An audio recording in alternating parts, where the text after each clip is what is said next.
I'm reading now from the Gospel of Jesus Christ according to John. The wedding at Cana. On the third day there was a wedding in Cana of Galilee, and the mother of Jesus was there. Jesus and his disciples had also been invited to the wedding.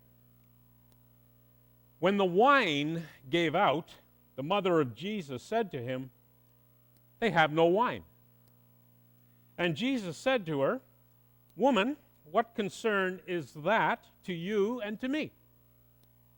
My hour has not yet come." His mother said to the servants, "Do whatever he tells you."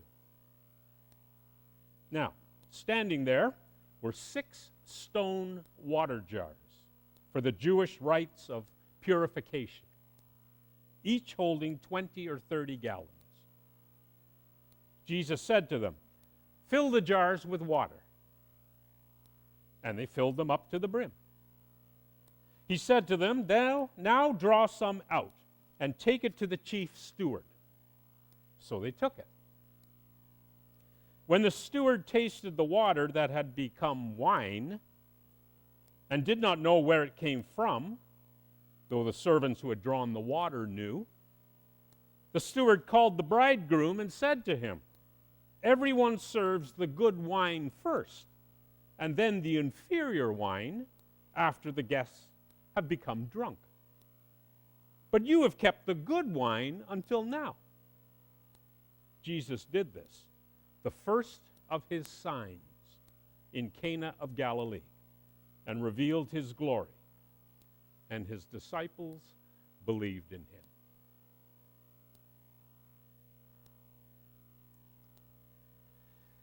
It's a party. It's a wedding party. There's lots of dancing and laughing and joking going on. People are drinking wine, lots of it. So much, in fact, that the host runs out. The extent of the drinking, it reminds me of a joke I once heard, and I thought I'd tell it to you this morning. A cowboy who had just moved from Wyoming to Texas walks into a bar and orders 3 mugs of beer. He sits in the back of the room, drinking a sip out of each in turn. When he finishes them, he comes back to the bar and orders 3 more. The bartender approaches and tells the cowboy, "You know, a mug goes flat after I draw it. It would taste better if you bought one at a time." Cowboy replies, "Well, you see, I have 2 brothers. One is in Arizona and the other one's in Colorado. When we all left our home in Texas, we promised that we'd drink this way, to remember the days when we drank together. So I'm drinking 1 beer for each of my brothers and 1 for myself." The bartender admits that this is a nice custom and leaves it there. The cowboy becomes a regular in the bar and always drinks the same way. He orders 3 mugs and drinks them each in turn. One day, though, he comes in and he orders 2 mugs. All the regulars take notice, and they fall silent. When he comes back to the bar for the second round, the bartender says, "I don't want to intrude on your grief, but I wanted to offer my condolences on your loss." The cowboy looks quite puzzled for a moment. Then a light dawns in his eye, and he laughs. "Oh, no. Everybody's just fine," he explains. "It's just that my wife and I joined the Baptist church, and I had to quit drinking. Hasn't affected my brothers, though."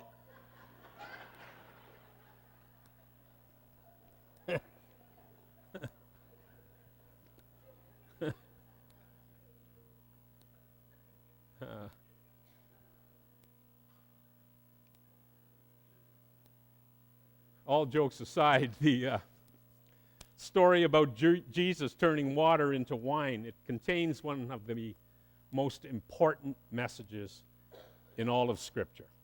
It's one of my favorite passages. But often people, I think, get hung up on certain details, so hung up, in fact, that they miss the whole point of the message. And so I want to start by getting at least one of these distracting details out of the way. The wedding at Cana, the story, it includes an amazing miracle. And because it's such an amazing miracle, many people get stuck arguing whether or not the Bible's miracle stories are factually true. But to argue about whether or not miracles occur would be to miss the whole point of this story. Listen, if you were to video record a dragonfly in slow motion, you would notice that the dragonfly's four wings all go in opposite directions. Did you know that when they're flying? They're all going every which way. Now, to me, that kind of flying, that's a miracle in itself. And what about a spider's web of silk thread? Pound for pound, you know this. The thread is stronger than steel, and yet it remains elastic and is 100 times thinner than a human hair. Now, to me, that's a miracle. And so whether or not miracles occur is not the issue. I want to move beyond that. Because miracles occur around us every day. So let's not get stuck there. Because what ends up happening is, if we're stuck on that distracting detail, we end up with the conclusion that Jesus is all-powerful, right? Must be the Son of God. And then we leave it there. But I think there's more to the story. I think it's more important to consider the deep spiritual truths that we're meant to glean from the Bible's miracle stories. Peel back the onion, so to speak, and see what lies below. Now, the first thing to notice is that John does not call the story a miracle. He never does in his whole gospel. Never calls anything that happens or that Jesus does a miracle. In fact, Jesus calls it, or rather John calls it a sign. A sign. And he records 7 such signs in his gospel. And changing water into wine, it's the first. So we can assume that that is intentional. Okay? The wedding story was to be a sign for people, something that would inform them about what they might expect from Jesus. Something that would point them into a deeper meaning. That's the purpose of a sign. John saw in the miracle at Cana a sign that defined why Jesus came into the world. Mostly as an agent of change. That's how John saw it. Now, as the story goes, the servants at the wedding saw water turned into the finest wine around. And John records Jesus as saying, "I have come that they might have life and have it more abundantly." And that's what the miracle at Cana is all about. It's not more complicated than that. The basic necessity of life is changed into a very fine wine. A symbol not just of life, but of abundant, joyous, and a celebrative life. If you read this story thinking that wine is evil somehow, you will have missed the boat completely. Wine in Scripture is a symbol of joy and warmth, of celebration and abundance. That's what it symbolized. So in changing water into wine and allowing the wedding celebration to continue, Jesus is cluing people in on his mission. Jesus is pointing people to God. To a God who loves to hear the laughter of people celebrating people.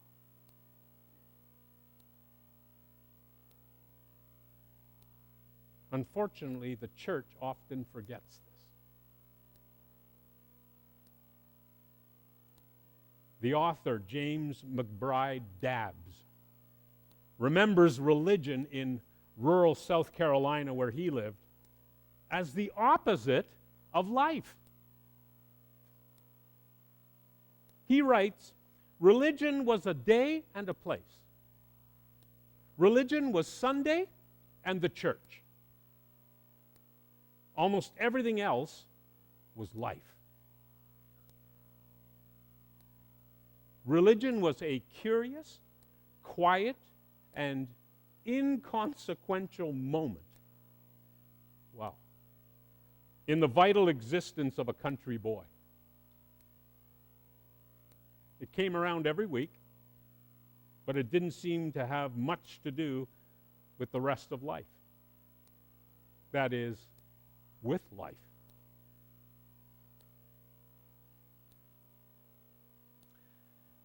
And I can only add to that, shame on the church for allowing this perception to develop.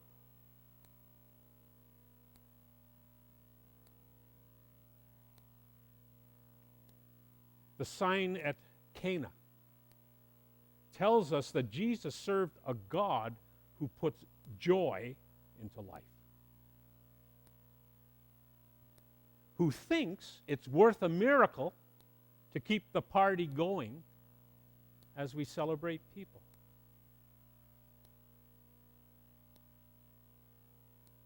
Folks, God does not want our religion to be too holy that one cannot find happiness within it.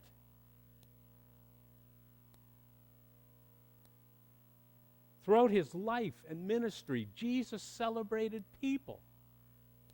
People getting married, people getting healed, people enjoying meals together, people dancing, people joking, people smiling, people laughing.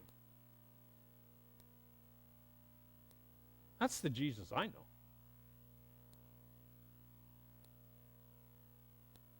He carried a spirit of celebration with him everywhere he went as he proclaimed this God of hope and of mercy and of peace and joy.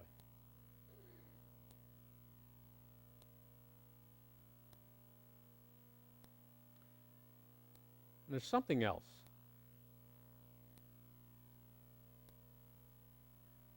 We often think of change in terms of opposites. You ever notice that? We think in terms of the ugly becoming beautiful. Like the caterpillar transformed into the butterfly. And it's true that God can and does transform people in those ways. God can take mean, ugly lives and transform them somehow into meaningful and beautiful ones. God can do that. God can take each of us when we're crawling on our bellies for whatever reason and give us wings to fly. God can do that.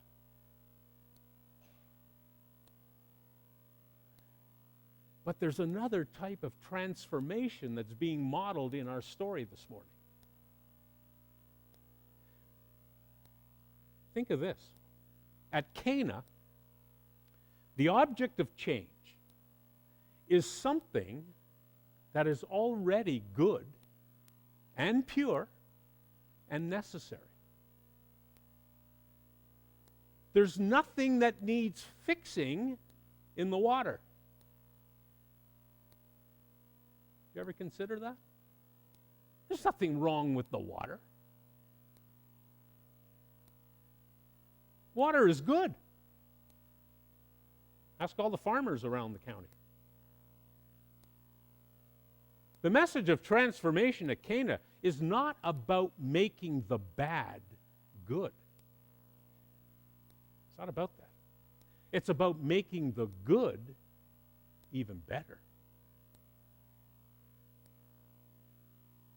Which is why the story is so relevant to our lives today.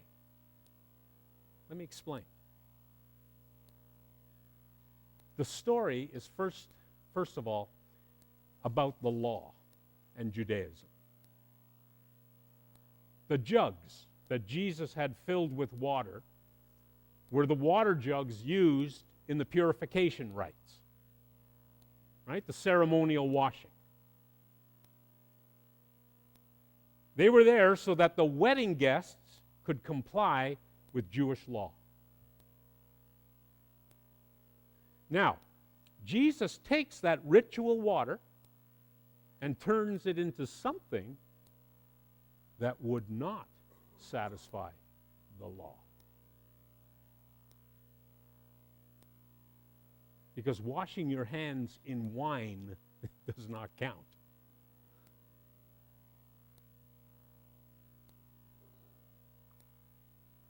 Jesus is making a statement about the law. The law is life-giving, it's necessary, it's good, and it's pure. But Jesus came, this is his mission, to transform the law into something that was not only just necessary, but joyful.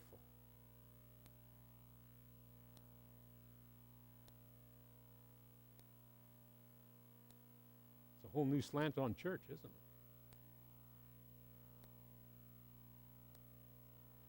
Wasn't that the law was ugly or evil or somehow impure?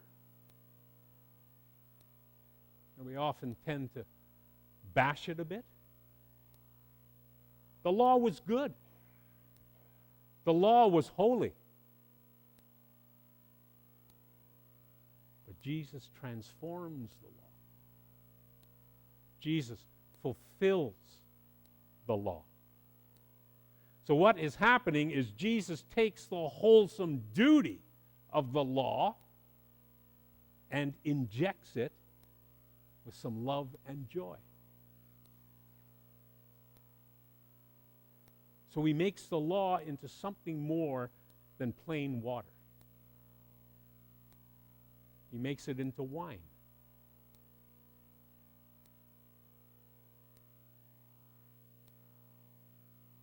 So this is not a message about the transformation of a sinner. It has nothing to do with that. This is a message for those whose lives are actually pretty good. The transformation at Cana is the promise for those who are pretty much on the right track. Those with a basic level of faith in God, who treat their neighbors with respect and mercy and compassion, and who live generally a life of moderation, gentleness, and self-control.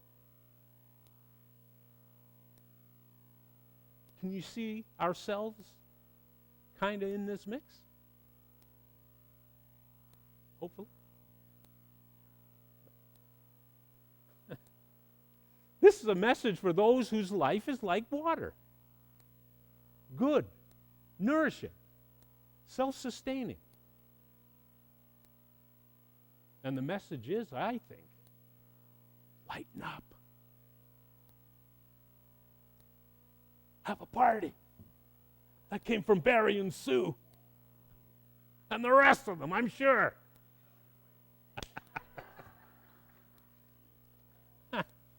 It's not God's desire that we live our lives with only a sense of duty and resignation. It's not that at all. Because such religion is dry and just saps the life out of you. Now, I don't want to get too carried away here. For certain, it's important and it's good that we obey the law, right? The commandments, society's rules and regulations, they're there for a purpose. We can acknowledge that. But I'm just saying that there's more to life with Christ than obedience. I came that they might have life and have it more abundantly, Jesus said. Not just life, but abundant life. Joyous life. A life lived in freedom. And it doesn't mean that God promises us material wealth. Doesn't mean that we're promised a life free from pain and suffering. Nor does it mean that we're unleashed to drink as much beer and wine as we could possibly lay our hands on.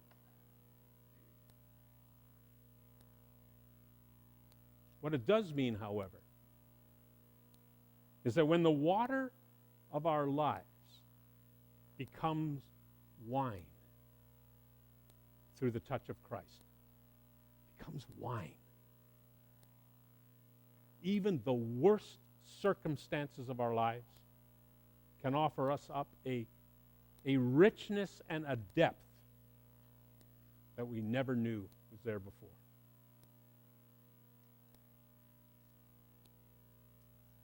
So many times I talk with people who only know the God of living water. And that's okay, because the water does bring life. The water does make the wounded whole. Ask Downtown Mission. But it's not the whole picture. That's all I'm saying. Because those who know only the God of the living water often feel guilty about enjoying life.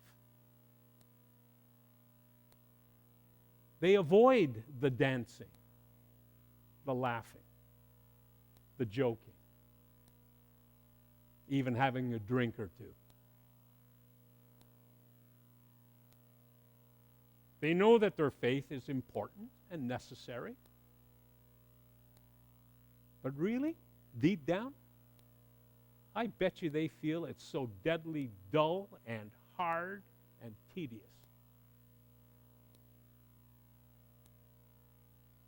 And then they start feeling guilty for that. So, what I'm saying is that there is a part of the gospel that's about divine extravagance. Can you imagine that?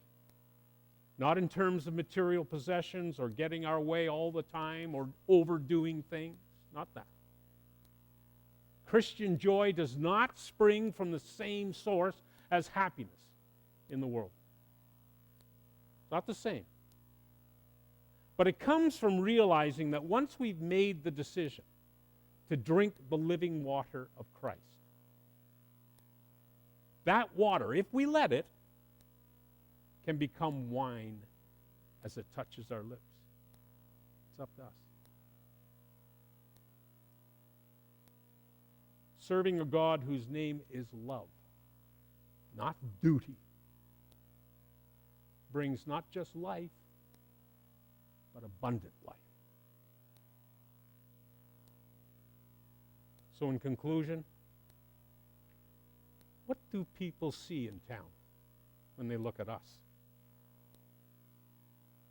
Is there any indication that we serve a God who turns water into wine? I'm asking you that. Do people see our religious practice, what we do Sunday to Sunday and during the week, as something that turns water into wine? Or does it look more like we're taking wine and turning it into water?